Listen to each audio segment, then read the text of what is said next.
చాలామంది patients tooth cleaning వల్ల పళ్ళు సందులైపోయి పళ్ళు లూజ్ అవుతాయని, ఇంకా సెన్సిటివిటీ పెరుగుతుందని క్వశ్చన్స్ చేస్తారు.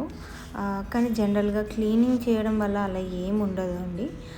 మనం క్లీనింగ్ చేసుకోవడం వల్ల పళ్ళ చుట్టూ ఉన్న గార మాత్రమే వెళ్తుంది.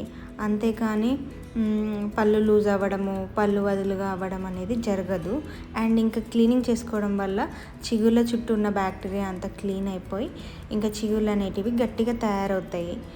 ఒకవేళ మీరు దానికి భయపడి క్లీనింగ్ అనేది నెగ్లెక్ట్ చేస్తే చిన్న వయసులోనే అంటే చిగుళ్ళ సమస్యలు పెరిగి ఫస్ట్ ఏమో గార పడుతుంది, ఆ తర్వాత గార ఇంకా పెరిగి పెద్దగా అయిపోయి పళ్ళు త్వరగా ఊడే అవకాశం అనేది ఉంటుంది. ఎర్లీ స్టేజెస్లో పెరిడాంటల్ డిసీజెస్ అనేటివి వచ్చే అవకాశం అనేది ఉంటుంది.